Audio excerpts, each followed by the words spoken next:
Welcome to the Indigo Podcast, an exploration of human flourishing at work and beyond. I'm Ben Barron of Indigo Anchor and Cleveland State University. And I'm Chris Everett of Indigo Anchor. For more information, please visit us at www.indigopodcast.com.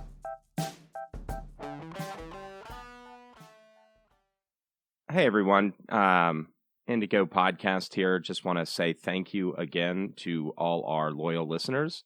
It's really fulfilling to see the download and listen counts, rack up week over week. Oh yeah, it's awesome. Yeah, and I would like to thank not only our loyal listeners, but also our disloyal listeners. If you listened once, that's okay too. But our loyal listeners, we like you even more. Yeah, but hey, here's the deal, guys. We only grow when people share. We're not doing that kind of 3-minute abs approach to management, or what is it? 8-minute abs? 8-minute abs approach to. Yeah. I mean, that's like way longer than 3. But listen, we only grow with this kind of niche content that does a deep dive if you share it with people that find it meaningful. And so for those of you that are sharing, that are reposting on LinkedIn, for the one person who mentioned they actually did put it on their OkCupid profile, great. We'll take it, So anyway, let's talk about today's episode. So Ben, what are we talking about today? Yes. So today we are talking about understanding science and the world of work. And before we kind of talk about some of the big things we're going to talk about, I just want to say that let's start this episode in the worst possible way by saying that this episode will probably leave many of you unsatisfied, and because we're going to talk about how science works and so forth, and the thing is that we're going to be pulling back the curtain a little bit, and discussing how science is messy. It's a great system and it's wonderful, and we can empathize with everyone's desire to get definitive answers to all of the big questions that life poses. But gosh, in the world of particularly in social science, where we deal in leadership and management and so forth, gosh, there is a lot of incomplete information, a lot of ambiguity. Science does tell us some great things, but we're going to tackle this today and hopefully give a little bit better insight for all of our listeners in terms of what science is, how it works, and I think this is just great information for every informed citizen of the world to know, because it helps us digest and evaluate information that's thrown at us all the time. Yeah, and even people that deal in more technical fields, like people with actual engineering degrees and stuff, tend to miss this stuff. Science, well, I don't know. I can't tell you how many organizations I go into and the CEO or some director or something says, oh my gosh, you've got to read this book. Mm-hmm. And then you look at it and it's just, some famous person or known quantity in the business world, or somebody with like really good social media game makes, lots of times the books are harmless, right? Mm-hmm. But they'll make radical claims that just aren't supported by the literature that's out there. That's right. And, so science, it can help us with knowing like what you should pay attention to, what doesn't work. It can increase our probability of success in organizations, but there really aren't any silver bullets, and that's part of the wah wah that we're going to start with this episode with. But I guess if we were to break down the different parts of today's episode, we're going to start by talking about what is science and how does science work. We're going to talk then a little bit more about when it works, what kinds of knowledge science provides, and then we're going to do a little wrap up and provide what we hope will be some practical advice in terms of how to use this information and how we can use science to make the world a better place. Right. So kind of hopping back on kind of those crappy business books that everyone sees. But what are some? You'll always see this, like Business Insider, or there'll be some, trending news on Google. Red meat is the best thing for you ever. And then and they cite one study that hasn't even hit a journal yet. And then 3 months later, red meat, you hate your body if you eat red meat, Right.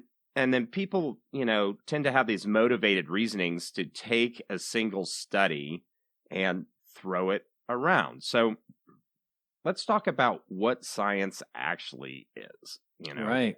Okay. So science, the way I think about it, and I think probably, a good way to kind of think about it broadly is that science consists of kind of two things. It consists of, first of all, a body of knowledge about how the world works. And this goes from everything from, the physical world and physics and biology and so forth and all that kind of that realm of information to the social sciences and psychology and sociology and so forth in terms of how humans interact.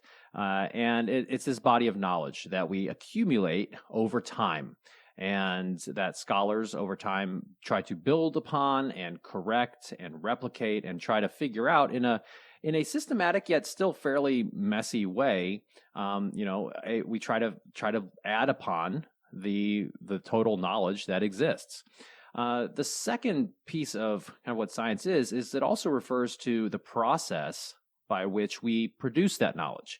When I talk with prospective doctoral students or current doctoral students, I like to remind them and kind of explain that, when you're getting a doctoral degree, what you're trying to do is, learn how to produce new knowledge. And it can kind of sound scary at first, but it's like, that's literally what you're trying to do. You're trying to find new things and trying to add a little bit. And oftentimes it's, this comes in little drips and drabs in the ocean of what we know. But that's what you're trying to do versus, you get your undergraduate degree. That's more about the kind of the acquisition of knowledge. A master's degree is usually more about the application of knowledge. And then, what we try to do in the scholarly community is we try to produce new knowledge through research that follows a scientific method. You're right. So one of the things with this is a lot of people get, their exposure to science is learning a bunch of facts in biology or, something like that.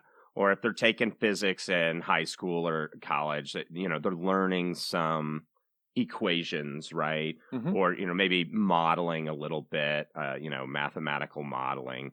But, Yale high school science project is, you get the big, you got to go out to the Walmart, right? And you get the big poster board and, everything is, I don't know. Right when I was kids, it's obvious people Google, science projects for kids. Right. So, right. So that's fine. But you have a hypothesis, right? Mm-hmm. Then you talk about the tests that you ran. You talk about your results and then, maybe a findings portion. Right. Right. And that is kind of the general, at a very high level, overly simplified description of the scientific method, right? And now I would argue that probably the vast majority of, science projects done by grade schoolers and high schools probably isn't producing new knowledge, and that's okay because it's about learning the process. And you're so in forth, fourth grade. Why aren't you adding meaningfully to the earth? This must be published, right? Now there probably are some prodigies out there that do it, but what this is, the idea is that you are trying to understand what is known in a certain area. So that would be, this is actually the way many scientific articles are written. So there's some sort of literature review where you want to make sure you're not mowing the lawn that's already been mowed before, right? That's right. So you discuss what we know in the scientific community about some topic, and then based upon that, say this is what we don't know, and that's why we're going to look into this, and then making some hypotheses. Which are, the kind of the common definition is an educated guess of some sort. But what we do in the social sciences is we try to use well-established theories and other types of information to give us an idea of what we would expect to happen. And this is just one way to approach the scientific method. It's because you guys are all like plotting with your super biases, right? Well, I will get into that, but there are many biases that come in here. This is a messy process, right? And then, based upon those hypotheses, some sort of methodology to investigate those hypotheses, and be it an experiment, be it looking at some sort of data, and that can come in many different shapes and sizes, seeing what is revealed by those data, and then discussing some of the results and implications of it, right? So that's kind of the overall way that we can maybe think about the scientific method. And of course, there are lots of different variations kind of at every step there. But that is kind of this overly simplified method. It would be a misnomer, though, to imply that the scientific method always follows this kind of recipe. Right. So most people think that everything's known in that kind of simple way. Okay, well, here's a question. We'll design a test. Voila, answers. And those are facts. And then, okay, so we submit it to a journal. Somebody else does our super simple test. Voila, facts, right? And lots of times it's just not that simple. The stuff that we're measuring is very complex. Right. And different scientific studies have different purposes, right? So you can kind of think of a few different reasons why you may engage in the scientific method. And one of them might be to explain some sort of phenomenon that's occurring. So in my world, that would be phenomena that relates to the way we organize ourselves at work, different things that are happening in the workplace, different modes of human interaction and so forth. So the explanation piece. Another reason we may interact with the scientific method and try to study something is to just to describe it, right? So there's some explanation, some description, and then what we would ideally move towards, and this is where it gets tricky, is we try to move towards prediction. And what this means is we're trying to figure out some sort of causal relationships between certain things that happen, right? If I do X, what is likely to happen? And that's a tricky process. It's in order to establish causality, you can't just look at something at time A and look at something at time B, and if it changed, then whatever happened at time A changed whatever happened at time B. No, that's not how it works, right? You've got to because oftentimes there are omitted variables in this equation, and just to kind of go on that for a second, the classic example is when we talk about correlation, right? When you have covariance in two variables, so for example, most across the general population, height and weight are positively correlated. But it's not always true, right? So, in general, if you're taller, if you're a 6 foot person will generally weigh more than a 4 foot person, right? Right. So that's kind of, but that's this idea of correlation, right? But what's important to remember is that doesn't mean that one thing necessarily causes the other. So for example, if you look at the data, we can see that ice cream sales and drowning are correlated. Yeah, don't buy that ice cream; you're going to drown. Right. So that would be assuming that correlation equals causation, but that's not true, right? We know that it's not ice cream causing drowning. It is an omitted variable in that equation, which would be warmer temperatures. When it's hot, people tend to buy more ice cream. When it's hot, people also tend to engage in water sports and other types of water related activities more. And there's by that nature, right, that you're going to have increased probability of drowning. And so you have to omit these different variables. And I don't want to get into all the messy details of this, but in experimentation, the way that we can mitigate that is through random selection of different groups and so forth. But let's move on from that a little bit, right? So it's going to be so hard not to go. I know. If you guys have not taken a philosophy of science course or something like that, I totally recommend it. It's even fascinating. If you just audit it. Yeah. But these methodologies all go in. But here's some practical things that I saw. Do you remember the power poses thing, Ben? That was power poses, yes. Amy Cuddy, a researcher, I believe, at Harvard, who, she, if I remember, her study, and she did a TED talk on it. It was, that if you do certain poses with your body, like, make yourself look big and kind of like the victory pose, like, with your arms over your head and so forth, that this will, make you more confident and successful and so forth. Right. And so people, at least when I see it, there's a problem that they're facing in organizations, right? And we'll see, we had one person that approached us for a proposal, and, they felt that their plant leader wasn't charismatic enough. Uh-huh. So, what can you do to make this person more charismatic? Or, you'll have a VP that, I'm really nervous addressing this big audience to talk about our division strategy. And they're coming, at least they're taking a step to look at some kind of science, right? So that a lot of people don't even get there. They're just buying the snake oil of, rub CBD oil on your elbow and, equals business success, right? Right. These guys are actually, they're smart people, but there's stuff in our psyche that makes us pull for the magic trick shortcut. It's just so well, and going back to the power poses thing, right? So that's been that has failed to replicate well, right? When other researchers have tried to do this, it hasn't. Sorry, Amy. Sorry. Yeah, it just hasn't, shown to be nearly as robust of a result. This also speaks to the quote unquote replication crisis in social psychology and some other disciplines, which is a topic for another day. But this is a messy thing. Research is not a kind of formulaic type of activity that necessarily always produces the clearest results for us. And even when we do, we still oftentimes, like in a, speaking from a quantitative standpoint, when we are analyzing something with multiple regression or some other technique, we oftentimes are only able to explain, maybe, like if we're lucky, we explain maybe 20, maybe a little bit more percent of the variance in another variable, which means that there is a whole bunch of unexplained stuff that's going on. And so there's a lot of truth yet out there that we don't know. Right. And so, stuff like the power poses stuff garners a lot of attention because it seems so simple, right?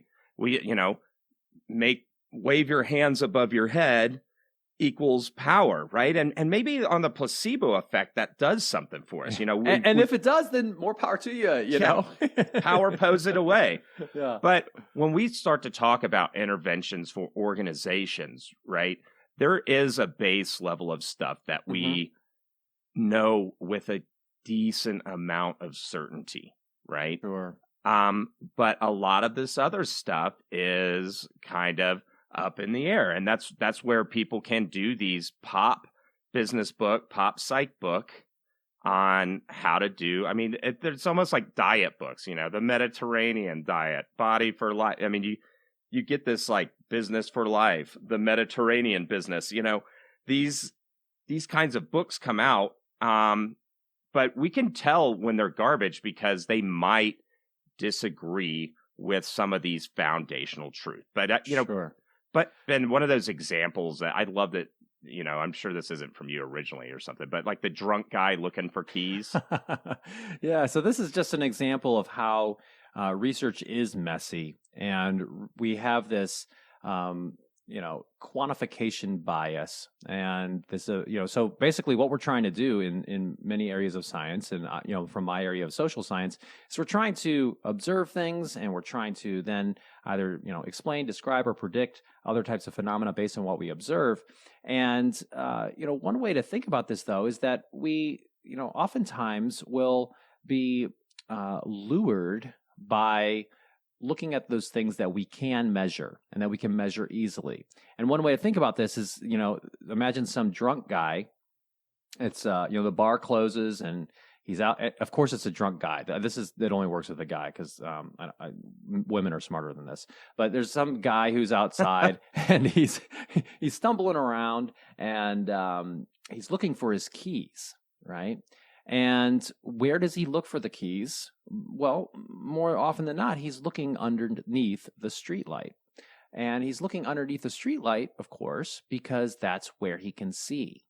And if you think of this metaphor for how we understand the social world, we oftentimes will look for those things and measure those things and study those things that are easily quantifiable, that we can assess with relative ease.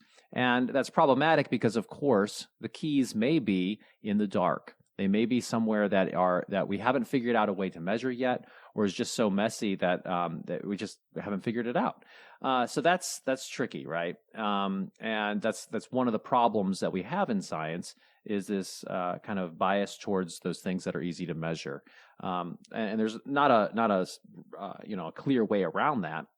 But another problem that we do have in science, and I don't want to, make people distrust science altogether at all, but because we'll come back to, why science is great, but because it is the best method that we have thus far to understand things. But, is this idea of the garden of forking paths, Right. which is, I just love this metaphor. And so I believe this was a short story at some point that, but then a researcher named Andrew Gelman uses this as another metaphor to describe how in science we oftentimes can make some rather false discoveries when we don't have a pre-specified plan of how we're going to analyze our data and our methodology for conducting our studies. And instead, we kind of, when we see a piece of data, we choose some sort of analysis. And, this idea of a garden of forking paths, right? You're walking through a garden and there's all these different forks in your path. You can make all these little choices along the way. And this happens with researchers when they are looking at their data, when they're cleaning the data, because data are oftentimes messy, when they're doing their analysis and so forth. And this can lead to some erroneous types of conclusions. So the basic message that I'm trying to share here is that science is a great method, but it is rather messy. Right. And most people aren't familiar with this stuff. Heck, I even see this out in the manufacturing world where people think of everything as a linear relationship. 1 + 1 = 2. But maybe the line of the data is on a curve, right? So, a typical thing is, on a scale of 1 to 5, how likely are you to buy, green products or something? And so if you said, hey, this group of 40 people, everybody put a 3. So how likely are they to buy a green product? Most people immediately go, oh, 50-50, something around there, right? 1, they're not going to buy it. 5, they're definitely going to buy it. 3, half of them will buy it, half of them won't, or something.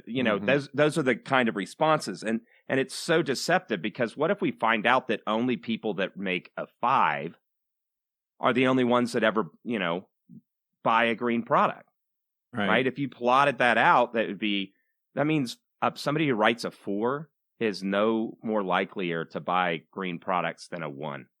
Mm-hmm. And people make these kinds of mistakes because they don't understand how that data maps out, right? So that's kind of a over the world, and we'll get into some misconceptions here in a minute. But how does IO Psych? First of all, that IO stands for Industrial and Organizational Psychology, right? How do they think about this stuff? Right. So I guess just to provide a really high level overview, but industrial and organizational psychology is all about taking the research principles and the methods of psychology and applying them to the workplace. This is a field that developed particularly around the early 1900s, especially with the advent of World War I and World War II, when we are needing to try to assess tons of people going into the military. These are the people who created the ASVAB, which is the Armed Services Vocational Aptitude Battery, a test that people take if they enlist in the military. And over time, we have really, as a community, as a discipline, evolved to be the people who study things like hiring, things like performance appraisal, things like leadership, things like teamwork, and a whole host of other things related to human behavior at work. And, this is a social science. What we're trying to do, following the principles that that all scientists follow, is we're trying to use evidence and produce more evidence and find ways for the world at large to use evidence in a better way to influence how they actually manage their organizations. It's a rather applied science, meaning that what we do is we try to discover things that are fairly readily applicable to the real world. So there are different types of research. Some research, what we call more, basic type research or theoretical type research involves, more experimentation types of research, trying to figure out some fundamental things about, this is how the rats behave in a certain way, right? And then taking that all the way to the clinical trial, if you want to think about like pharmaceuticals. So, another way that we think about this is trying to take like the whole function and profession of HR, for example, and help it be more research informed. Also, there is a large area of focus within industrial and organizational psychology on testing and measurement. We have some just amazing quantitative people in our field, people who are doing all kinds of cool stuff in the world of statistics. And also, as technology continues to evolve, on the kind of the cutting edge of how we use computing power in organizations, things like artificial intelligence and machine learning and all that kind of stuff that's becoming more and more prevalent out there. So, we try to build upon all the knowledge that we've had over the past several decades and so forth, to make the world a better place through better organizations, smarter organizations through science. So that's how we view this. And, it's interesting. I'd be curious to know your perspective, since you, are coming at this from, the outside and learning about it, kind of through me. What has been your perception? Well, the IO psych, I didn't even know, because I'd read research, right? Mm-hmm. Especially so a lot of my approach to this has been, okay, so I come through like a, technology and manufacturing background and project management and a bunch of the teams type stuff from the military. And you're like, I want to get better at stuff, right? Mm-hmm. And then, you start reading all this research and then, didn't know I was even reading IO psych stuff, right? Right. So like when we talk about leader member exchange, all that kind of stuff, you're like, oh yeah, that's all out of what I do. Mm-hmm. Oh, do tell. And so it's been really nice to get a really solid curated reading list and learning how to approach this body of knowledge as a practitioner that's been out in organizations. So, right. But like stuff like the power pose, you're like, I don't know, this sounds pretty jank, right? Yeah. But then, okay, well, let's go see where else, right? So one of the things that we want to talk about is single studies don't prove anything, right? Yeah. Yeah. So like Amy, right? That was the person's name.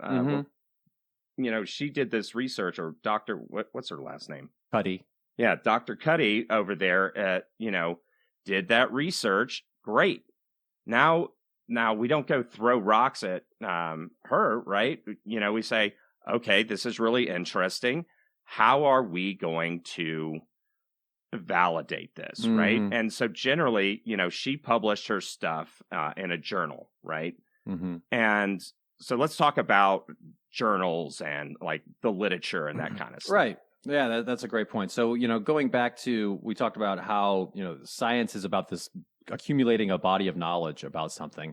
And where does that body of knowledge reside? Well, it resides in academic journals by and large. And there are thousands upon thousands of these things across every single academic discipline. And what's important to understand is that there is a process through which you get something published. I didn't know this before I, went into, start thinking about graduate school and all this kind of stuff. I just was like, oh yeah, professors kind of publish stuff once in a while. And it's much different from getting something published in your local newspaper or getting something published in a magazine. What it involves is, you come up with a study and you conduct the study and you write it up, and then you submit it to a journal. Upon submission, the editor will assign that piece to one of his or her associate editors, usually, who has some expertise maybe in that area, or is kind of, maybe over that large group, or maybe just doesn't have, in terms of balancing the workload for these associate editors. And then that person will, help to get peer review of that piece. Now, before that even happens, sometimes if it's just really outside of the journal's realm, or is not up to snuff in some way, the journal may desk reject it, which means they'll just very quickly say, nope, try somewhere else. Not for us. Exactly. Right. But then the whole process of what we call peer review starts. And this is where the piece gets then sent out to, in my field, it's usually 2 or 3 reviewers, people who have published a decent amount, who have some knowledge about that area, and they will then read the article. And this is all blind. So I don't know, so as the reviewer, I don't know who the person who wrote the study is, and they don't know who I am. And they will not. Ben wrote this, and I hate Ben, so I'm just going to give him a bunch of... Yeah. And, ethically, if you come across a piece where, for whatever reason, maybe it's a description of the date or whatever, where you are like, I think I know exactly who this is, then I think it would behoove you as the reviewer to tell the editor, be like, hey, I think I might know who this is. And they could maybe get a different reviewer. But you read through it, and you then provide your critique of it, talk about, what are some of the strengths and some of the ways in which, it might be useful, but also providing... the best reviews are ones that are constructive, that say, hey, here's ways in which the manuscript could be better, and so forth. And, based upon that, the editor will make a decision to either reject the piece outright, or to give the authors an opportunity to revise it and send it back, called a revise and resubmit. Or, they could provide some sort of, conditional acceptance or outright acceptance right away, which is extremely rare. The best thing that you usually realistically can hope for if you are submitting an article to a journal is a revise and resubmit decision. You mail it in, it's going to happen. So, yeah. So, so that's kind of how this works. And I've been on both ends of this. So I'm on the editorial board of the Journal of Business and Psychology. So I do frequent reviews for them. And of course, I submit my stuff and I deal with the reviews. And actually, when you make all the revisions and send them back to the journal, best practice, and I mean, this is very widespread, and if they don't do this, it's really annoying. But as the authors, you should respond to every single one of the comments that the reviewers made and say, because they spent the time. It's annoying. You're trying to publish your own stuff. Yeah. You got maybe course load or research stuff, and then you're like, "Oh God, I got to go review like 10 articles this month." Yeah, no, and it can be time consuming. So that's what peer review means, and that again is a messy, imperfect process. But what I have, and it can be extremely frustrating as a researcher to go through that process of, oh gosh, like why are they quibbling with this little thing or whatever, or but reluctantly, I think most researchers, at least I'll speak for myself, admit that, that process actually make it better. It does. Yeah. My paper's better now. Or that paper probably wasn't really good, and they probably rejected it for a good reason. So I get this all the time, that these scientists are a secret, Illuminati cabal with a, motive. You'll have some person, right? And they'll see a piece of research that's maybe been substantiated, 100 additional times. Mm-hmm. I'm thinking vaccines here or something like that. Yeah. And some person will be like, no, this is wrong. Mm. Oh, well, actually, let me back up here. So I see this a lot, and we talk about this in the difficult conversation episodes, is one of the conversation that's going on under the hood is identity. And I see this in Park City all the time, because you got a lot of successful people out here, and they'll say, well, why are you there? What? Yeah, I know. But they'll say, I have been a teacher for 20 years, and I am a, physicist, and, well, something isn't true because of who you are. It's true because the preponderance of evidence shows that it's true. Yeah. And so now, I mean, at least that person's like a physicist or something. Okay, is probably not the biggest numbskull around, right? Mm-hmm. But you'll find some guy in some, company that's, well, I've got an MBA and this science is garbage. Well, just because I don't care where that MBA is, unless you can back that up or, with, well, tell us about some of the ways you validated that assumption, right? And then generally they say, well, I know it's not true because these scientists are, conniving together to push a certain result. And and we have had, now let's be honest, science has missed it before. Mm-hmm. One of the things they missed that was kind of big was that the Earth was the center of the universe, right? Mm-hmm. And like, oh, well, it looks like the sun's kind of the center for at least our system, right? Mm-hmm. And, they went around flat earthers. Sorry, guys, you missed it, right? That there have been times that people have missed it. But the thing is there seems to be an impugning of some motivated reasoning for, they're trying to pick, trick the populace. Now, Ben, let's talk about, well, how is that so unbelievably unlikely that it's crazy? Well, I think it's unlikely because of the very nature of the peer review process, where you have double blind review of studies, and now could it be a situation where maybe there is some sort of a pharmaceutical company is paying some researcher a whole bunch of money to investigate the efficacy of that drug. Yeah, that could happen. I think that by and large, though, the way that most scientists are trained and the nature of the peer review process does tend to mitigate a lot of that. Most, if not all, journals of any reputable standing will require you to disclose any kind of financial support for your research and so forth, to provide some evidence of that possible conflict of interest that might arise. And here's the thing: the single study doesn't prove it, right? It starts the conversation. Yeah. Science is a self-correcting process, right? Mm-hmm. So they may think, oh, this looks super likely. Yeah. Okay, we did another test. Oh, looks even more likely. We did another test. Oh, getting certain. Another test. Ooh, we discovered something that just totally disregards those first three. Right. And so, well, maybe we were wrong for 7 years because it took us time to get to the other side, right? Yeah.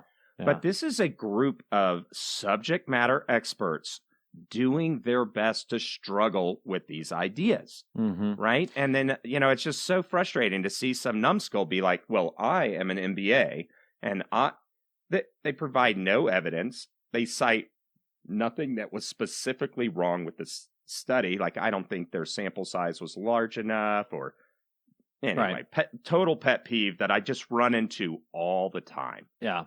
Now, there are some issues, within the scientific community that make publishing kind of a tricky thing.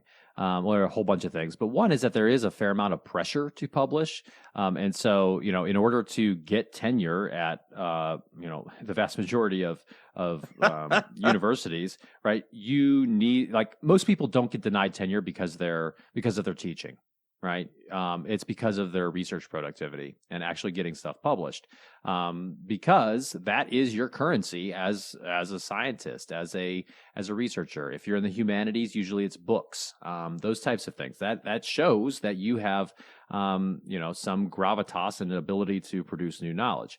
And there's a lot of pressure to that. So that does create, an incentive structure where, have there been cases where people have falsified data? Oh yeah, there have been. They're humans too. Yeah. And, other types of issues in terms of how they've conducted the research. But going back to your point, this is why replication is very important, and that science is about accumulating a preponderance of evidence for something.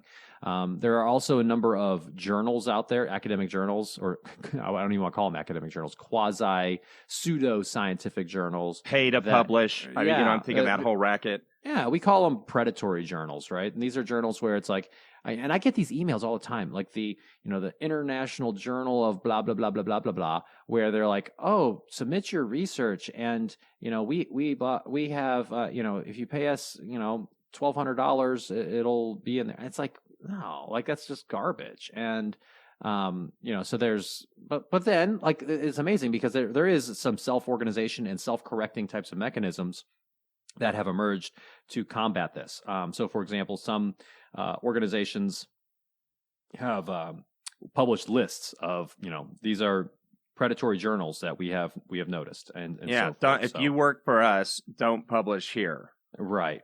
And there definitely is a hierarchy of these academic journals. So for example, in my field of business and applied psychology and management and so forth, I guess there are a number of different ways you can look at this, and none of them are perfect.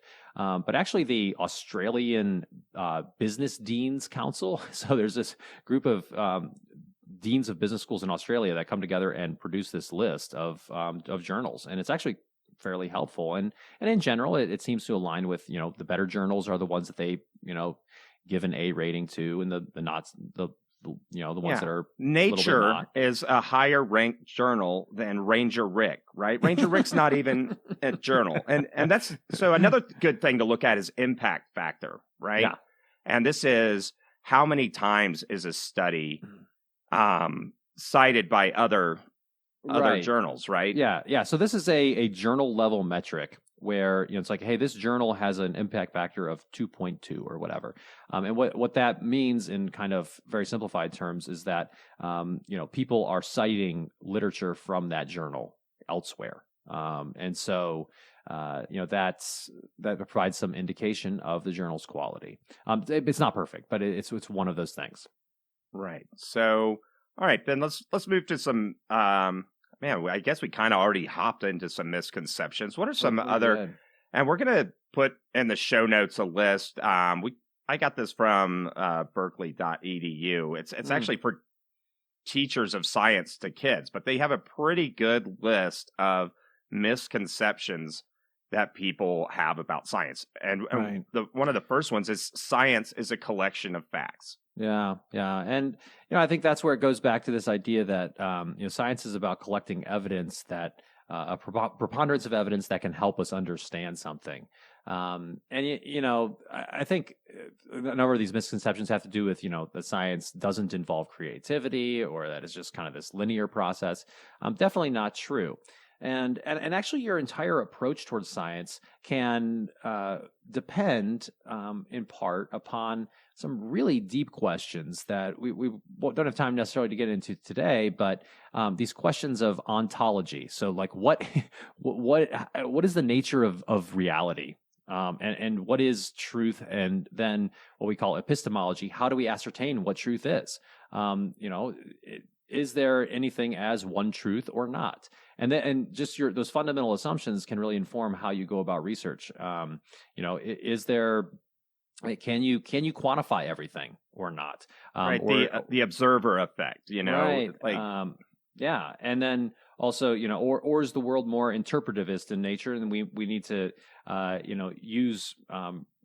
Can we understand more through maybe qualitative research? Do you learn more about human behavior by giving people a survey and quantifying their every movement and so forth, or do you understand more about human behavior by watching them and analyzing their words and their and maybe even images of them, all that kind of stuff, right? I mean, there's just a lot that goes into how we even think about science. So, one way to also think about this, which is somewhat related, is this idea of inductive or deductive reasoning. Inductive analysis or inductive reasoning is about looking at a preponderance of evidence and then letting the data speak, so to speak, and having, developing some initial theory based upon what you're seeing. Deductive reasoning is more about, hey, here's something we know about this area, and let's test it.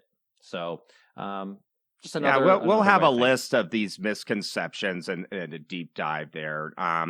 So, Ben, when science works, what kind of knowledge does it freaking give us? Right. So, at least from my perspective in a social science, looking at the world of work, It does help us understand and explain, and to some degree, predict the world around us. Very practically speaking, within the world of industrial and organizational psychology, we, for example, we have a good idea of what kinds of things work when we are trying to hire people versus things that don't work. We know through a lot of research, for example, that handwriting analysis has very little, if any, correlation with someone's job performance. Right. Thank God. Right. But we do know that, having relevant job work sample tests and having structured interviews and intelligence, like these types of things actually do matter, right? So it can help us to understand, explain, and predict the world around us. Right. So all these business books, generally talk about, well, this is how it worked for me, or this is what I saw. That kind of stuff is anecdotal. There's so much stuff under the hood, and that's why it's important to actually bring, the science of how organization works to bear. So, Ben, you did a recent study on refugees. Let's kind of maybe walk through high level the process for, why did you decide to study that, and then kind of how you went down to actually publishing something. Sure. Yeah, I'll try to keep this at a high level and not bore our listeners. But what this study was really, the impetus for this study came from my own experiences working with interpreters, linguists who were working with me in Afghanistan. Many of them, by nature of their work on behalf of the U.S. government, were permitted to then apply for what's called the Special Immigrant Visa Program, and if they're approved, then immigrate to the United States. And a number of my people that I worked with in Afghanistan were trying to do that. A number of them were successful, and actually several of them ended up moving to my corner of Ohio. And it was just fascinating to kind of get a glimpse in terms of their experience going through that and seeing what their life was like when they were trying to make it here in America. And so, I started the study where we are looking at this, the process through which refugees and recent immigrants go about getting employment. Because in the United States, employment is the cornerstone of resettlement. You've got to get a job. The benefits that you receive from the government, they run out fairly quickly as a refugee, and you need to get a job. And so resettlement agencies help people do this. And so what we did is, in terms of studying this, is first of all, this is a new area of research. And when you have a new area of research, you oftentimes don't have some substantial kind of master theories that you can go out and test and so forth. And so this lends itself very well to more of an inductive approach first, using more of a qualitative type of investigation first. And so we did a lot of interviews. We talked with many different recent refugees from various places to try to understand, what were some of the big themes that emerged from their process of resettlement. And then this led us to some ideas around how the kind of pathway that these people would take towards employment, as well as some insights about psychological resilience and so forth along the way. It's really quite fascinating. And then we followed that up with a survey. And it was a relatively small survey, but we did a survey of some of these people to try to quantify some of these dynamics that we saw in those interviews. So, if anything, we learned a few things. So first of all, we definitely gathered some evidence to resubstantiate this idea that in the United States, employment is very central to these people's self-sufficiency. Refugees and immigrants definitely experience many different types of adversity as they go through the job search process, and we documented what those were. Some of that adversity really can stem from their unmet expectations and kind of what we call psychological contract violations. So like, this is what I thought the U.S. was like, but then I got here and no, it's not like this, right? So and what's kind of funny is that a lot of people who don't live in the United States and have never been here kind of form their perceptions about what it's like here based upon media. So, if your only perception of the United States is what you gain by watching episodes of Friends, like you're going to think that nobody has to work and you all get to just kind of hang out in this little coffee shop and do fun stuff all day long, and that the streets are kind of paved with gold. Not true, right?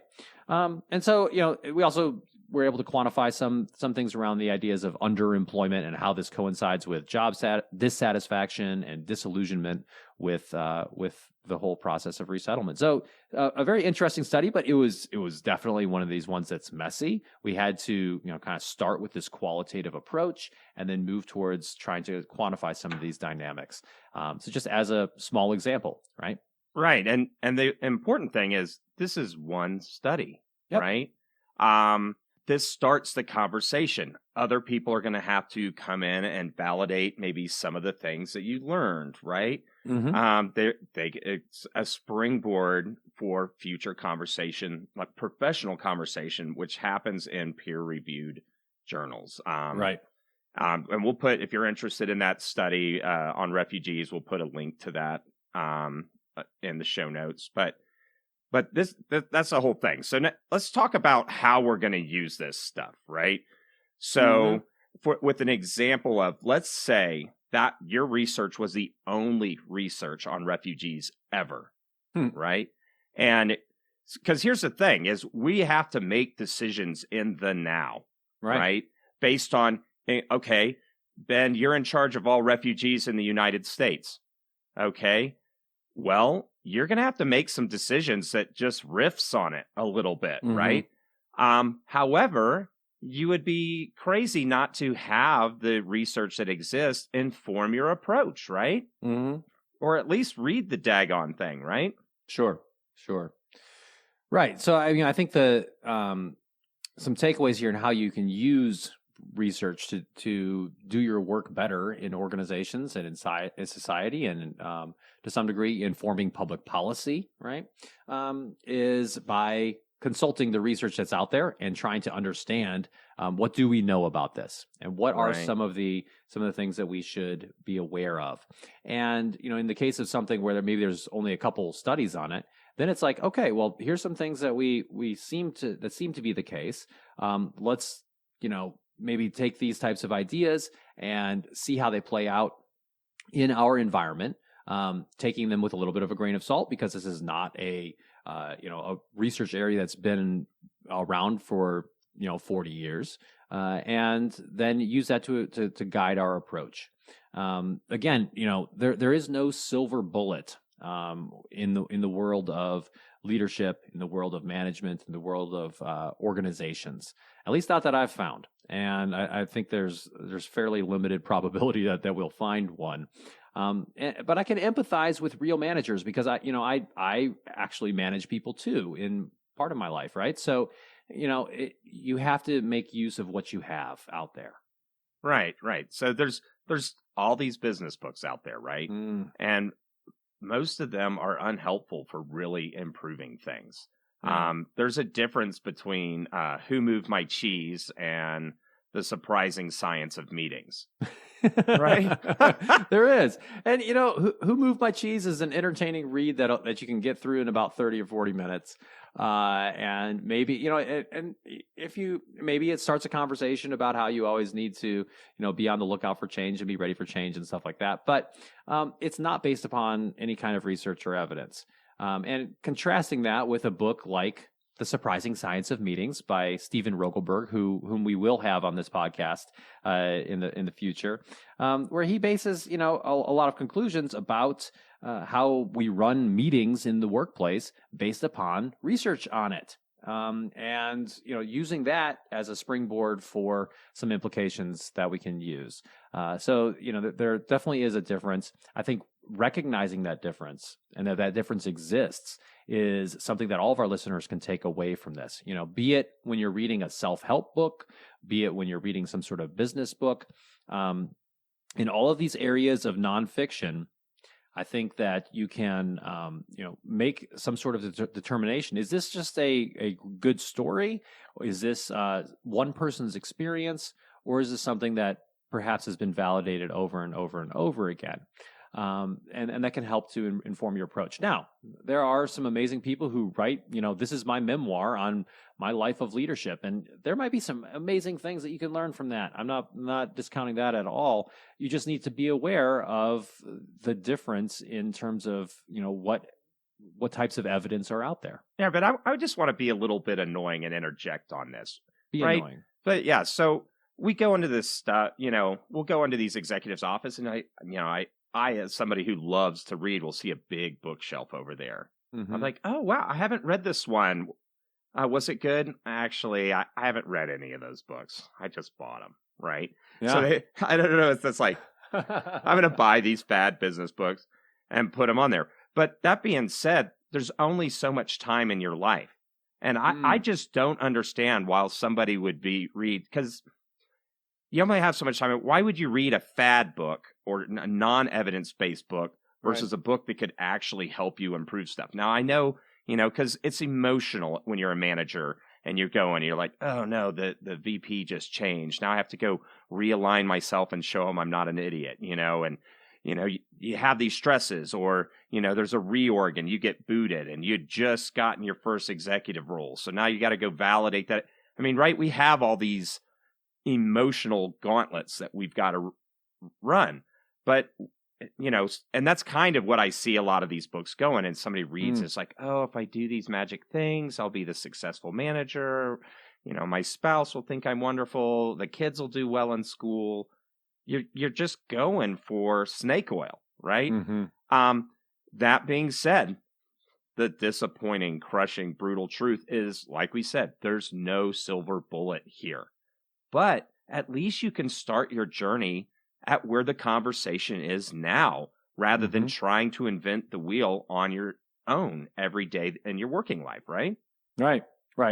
One way that I like to think about much of what we know in, for example, industrial and organizational psychology is that, we know a lot about what works, and we know a lot about what definitely doesn't work in organizations. And we can help guide organizations in the right direction and try to find out, how we can do things better in a much more informed approach versus some sort of anecdotal, oh, this worked in this company, let's try it here, that type of approach. Right. When I work with teams of engineers, trying to get them to conceptualize like some project management methodology, and also just remember the passion of why they even became an engineer. Mm-hmm. I said, guys, if I put a gun to your head, right, and said, you got to build me a submarine, if I didn't put the gun, you'd be like, oh, we can't do that. That's really not going to work. But like, if you really had, some thread of life on it, you guys would say, okay, well, I guess we got to, maybe get a tank of water or something to run tests on. You would start that process, right? Mm-hmm. But, that's if you were in isolation. But if I said you have to do this, you'd say, great. You'd immediately go to some submarine design guidelines and stuff. You'd research the professional literature. But when people are building the ship of their life, I'm just scandalized by how little they go to the best places for knowledge, right? Like, if I've got cancer, I'm not going to the hemp doctor down the road. I'm going to go see a professional. And we can do this. And this is what's so exciting. And a lot of people don't know that industrial and organizational psychology even exists, but you can go and find out this stuff. And people like Rogelberg are publishing books that are accessible to the masses that are based on research and validated findings. Right. No, that's well said. And, I think this can also help managers to, avoid some of the fads that are out there in management and leadership. There's a lot of kind of faddish things that come and go. One that's been on my mind because there's been some popular press about how this is a fad is, the benefits of the open office, where everyone just kind of has, open, maybe, kind of taking down the walls on your cubicles, moving people outside of their offices so everybody's kind of in the same area. And, I guess, these are big organizations facing and massive amounts of money and strategy around baloney. Yeah. Right? And Like yeah. Dell, when I was at Dell Computers, they did Who Moved My Cheese, which isn't the most horrible thing in the world. But, like, people said, okay, open workplace is great, or remote work. That's another one. Okay, we send all of our workers back to their houses. Oh, the productivity's gone to heck, Okay, Right. bring them all back in. Oh, and then you'll see, it's so funny. HBR, somebody will publish, oh, doing this is the best thing you could ever do. And then somebody will publish, actually, no, it's not. Look at all this data. And then somebody will say, well, maybe it's not all or nothing. We can have a blended approach. The science isn't actually there. And so maybe that doesn't mean you can't, just because the science isn't there doesn't mean you can't start making decisions now. But maybe you take an iterative, run your own experiments approach, right? I mean, that's another approach towards this idea of evidence-based management. Where does that evidence come from? Well, it can come, and it should come, I think, to the extent possible, from the scientific literature on whatever you're trying to look at. But it also can come from experiments and your own data that you collect in your organization, provided that you are following some, to the extent possible, some elements of the scientific method to try to figure out what does work in your organization. So you could test some of these things.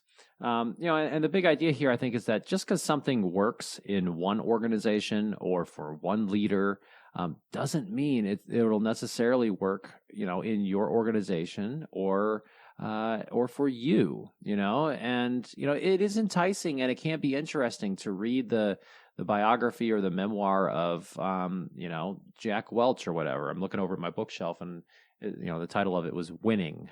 And, so much winning. so much winning. Hashtag winning. And yet we've thrown out some key elements of Jack Welch's stuff. Like, if you're in the bottom percentage, you're fired. Right. Yeah, the whole forced distribution of performance appraisals that he advocated. So, I think just be cautious about these types of things. And it doesn't mean, I grew up reading biographies about amazing people, and I think there's a lot that we can learn. But you have to understand that every one of these types of anecdotal pieces, they're all situated in a particular place and time. So you can use the scientific method to better understand your world and what's going on in your organization. And one whole idea that has emerged over the past number of years is this idea of evidence-based management, evidence-based leadership. Right. And I think this is a very helpful thing. And there's a number of cool organizations out there that are, academic organizations that are trying to help people do this better. And we're going to post a link to a cool article that I think is super helpful from a researcher named Rob Briner.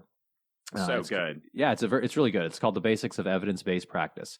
And talking about, what does it mean to use evidence with regard to HR practices, with regard to management and leadership overall, and what some of those sources of data might be and how you can use them to increase your probability of success. Because I think it's also just important to remember when we are dealing with humans and human organizing, the best that we can hope for is to increase our probability of success. This is a game of probabilities. There is very little complete certainty that we can, and this is again trying to puncture that that idea of that we can predict everything perfectly, because we can't. But we can increase the probability of success. We can decrease the probability of failure by standing on the shoulders of giants who have researched these things and have learned a lot about how the world works with regard to human interaction in the workplace. So when we come into an organization, for example, we have a really good understanding of where evidence is at a base point. But then when it's something that we need to address that the body of knowledge doesn't speak to really well, we talk about what kind of experiments and why we might think, right? We have an informed way forward. So we're very specific on, hey, this is just best practice at this point, right? And this is the area of emergent practice. And there's actually best practice for how to play in those emergent fields. And so that's the kind of stuff that we bring. So if you are bringing consultants into your organization, one, make sure that they have an understanding of the underlying information. So you'll be surprised at how many people say, oh, well, I base this off this one pop business book. and they build they look good in a suit. They got a good social media game. They can sell a bag of baloney to your organization. Read the Briner article that we're going to post up there. You can use these to validate the people that you're going to bring into your organization and make sure that they're heading in a way that's evidence-based. Right. And, another thing that we do when we go into organizations that is, on this idea of evidence-based management is, we oftentimes, if not always, will do some data collection. We will, do a bunch of interviews and maybe a survey and try to really gain a multifaceted perspective about what's really going on. And then comparing that with what we know from the scientific literature about how people work in organizations and what tends to work and not work in this given situation, so that we can have an informed approach forward versus, this is what you must do. Goodbye. It can feel, you're in an organization, things are falling apart. You call an expert. They give you this narrative of catharsis. And our brains are designed to be hijacked by that kind of thinking. But we can actually take some discipline to our thought process. And, like this episode, it may not just make you want to charge up the hill with, emotional fever, but it will help you get to a better place in the end. So, Ben, let's wrap up. What did we talk about today?